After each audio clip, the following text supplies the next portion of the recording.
emblème de la plateforme de la cathédrale de Strasbourg, et pour s'y rendre, il faut s'armer de courage. La maison des gardiens est installée à l'endroit même de la seconde flèche qui n'a jamais vu le jour. Au Moyen-Âge, cernée de fenêtres, la maison permettait d'avoir une vue sur la ville de Strasbourg et de surveiller les départs de feu.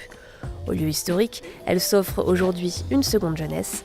Objectif, valoriser le patrimoine touristique de la plateforme de la cathédrale. Alors la maison des gardiens a eu cette fonction de prévention des incendies pendant très longtemps. Et après, on a eu d'autres moyens de lutter contre les incendies et resté un endroit touristique qui permettait d'accueillir les touristes et de les faire monter sur la plateforme. Cette maison a été aménagée à la fin du 19e siècle et cet aménagement était un petit peu désuet, on va dire, un petit peu fatigué. Et l'idée est de renouveler l'offre qui est proposée au public, mais aussi de moderniser la façon dont est aménagée cette maison. On va utiliser le verre, on va utiliser les écrans, on va utiliser un certain nombre de matières qui sont des matières clairement contemporaines, mais qui seront en dialogue avec la structure ancienne de la maison, renouvelée selon les techniques traditionnelles. Ainsi, la maison des gardiens proposera un parcours simplifié avec de nouvelles portes, de nouvelles cloisons. La roue à écureuil sera restaurée et sécurisée. Des lunettes d'orientation permettront d'identifier les sites importants de Strasbourg. Enfin, des animations et vidéos mettront en valeur les activités des gardiens.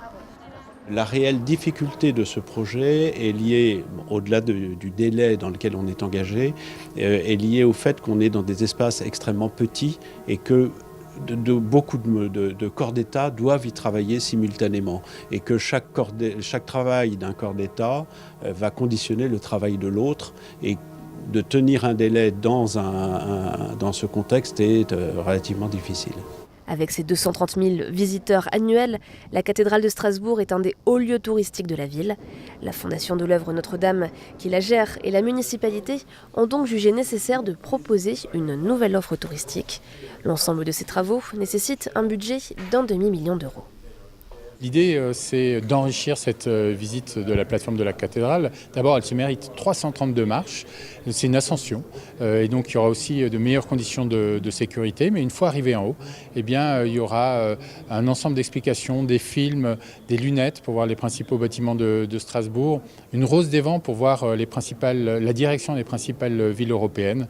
L'idée, c'est vraiment de valoriser ce patrimoine, de le mettre en valeur et puis d'avoir une dimension ludique, éducative autour de la cathédrale.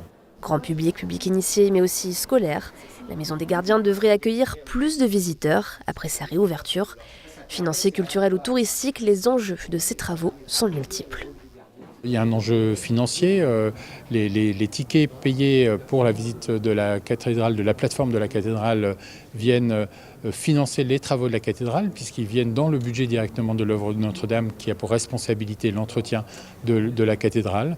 Mais c'est aussi un élément d'appropriation de ce patrimoine. Faire visiter la cathédrale dedans, comme sur sa plateforme, c'est partager le sens de ce monument, qui est bien sûr un lieu de culte, mais qui est un symbole de Strasbourg, de son histoire et de son rayonnement. À mi-parcours, il reste encore de nombreux travaux à réaliser.